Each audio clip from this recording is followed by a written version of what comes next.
बिस्मिल्लाहिर्रहमानिर्रहीम रब्बिश्रह ली सदरी व यस्सिर ली अमरी वहलुल उक़दतम मिन लिसानी यफ़क़हू क़ौली। My name is Dr. Muazzam Manzoor. Medicine is my profession and teaching is my passion. I do it with interest.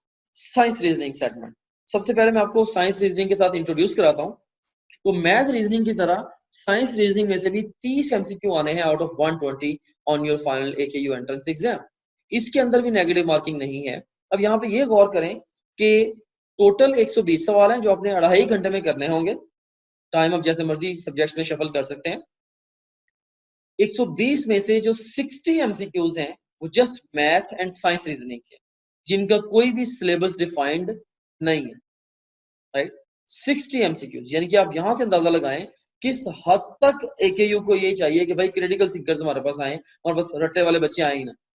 Sciences में somehow जो physics chemistry biology वगैरह है उसके अंदर ठीक है कॉन्सेप्चुअल क्वेश्चंस बनते हैं, लेकिन उसके अंदर फिर भी किसी ना किस तरीके से क्रैमिंग इन्वॉल्व हो ही जाते हैं। तो क्रैमर्स उन क्वेश्चंस को किसी न किस तरीके से, जो स्मार्ट क्रैमर्स होते हैं, they manage to solve those problems. लेकिन यहाँ पे नई सिचुएशन के अंदर प्रॉब्लम्स को समझना, सॉल्व करना ये मुश्किल होता है। तो अच्छा, अब यहाँ पे मैं आपको ये एक की पॉइंट यहाँ पे बताना चाह रहा हूँ।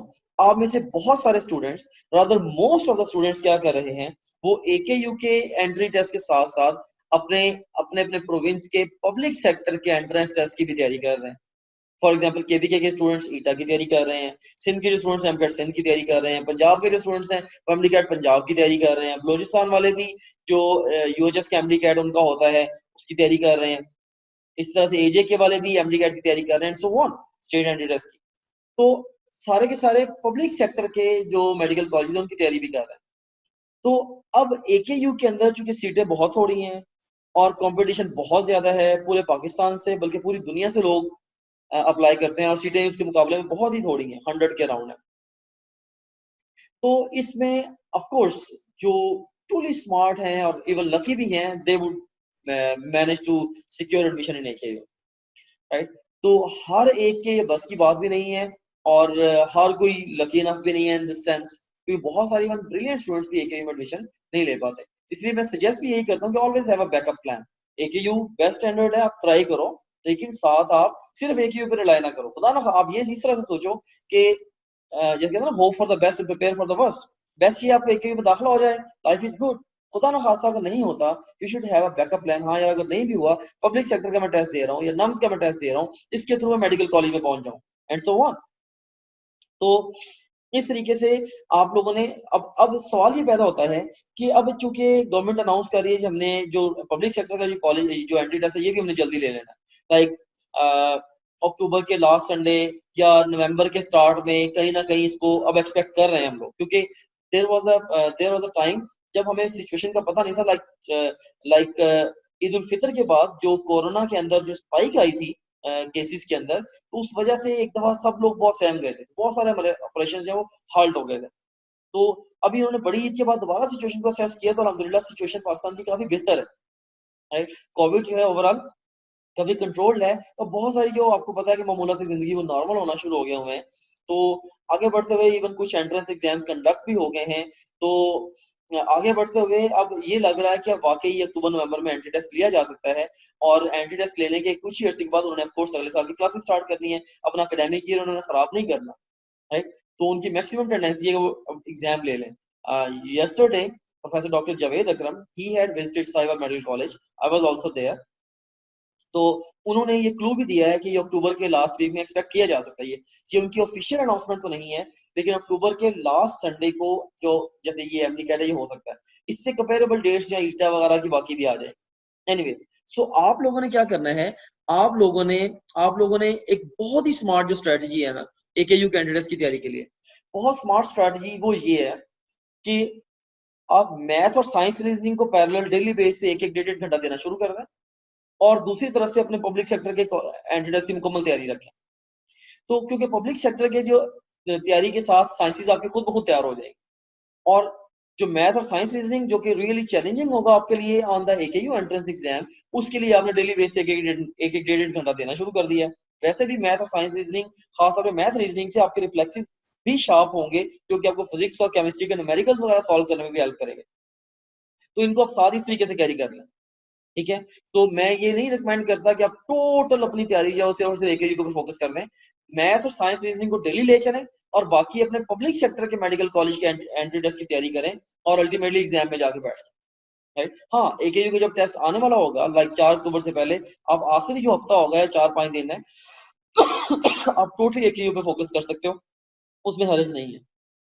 ऑलराइट, तो बहरहाल इसमें मैंने आपको ये पॉइंट जनरेट किया है कि आधा पेपर आपका सिर्फ मैथ और साइंस रीजनिंग में से है, और बिलीव मी कि इन दोनों मजमूनों की जो तैयारी है वो कुल मिला के शायद 50-60 घंटे की है, इससे ज्यादा की ये तैयारी नहीं है, ठीक है। तो आप इन सेगमेंट्स को थोड़ा सा ध्यान से देख लें, हो सकता है कि ये आपके लिए AKU में एडमिशन का बायस बन जाए। ऑलराइट, उसके बाद फिर इसमें होता क्या है, साइंस रीजनिंग के अंदर एक पैसेज होता है जिसके बाद उन्होंने एक या एक से ज्यादा सवाल दिए होते हैं, मोस्टली एक से ज्यादा ही होते हैं। आपने हर सवाल के सही जवाब को चूज करना होता है। और अच्छा, इसके बारे में मैं बताना ही चाहूंगा कि मोस्ट फियर्ड सेक्शन है for most of the students, but for wrong reason. बच्चे बहुत सारे साइंस रीजनिंग से बहुत डरते हैं कि पता नहीं ये क्या बुला है, राइट। बेसिकली इसका नाम जो है ना वो डरावना है, साइंस रीजनिंग।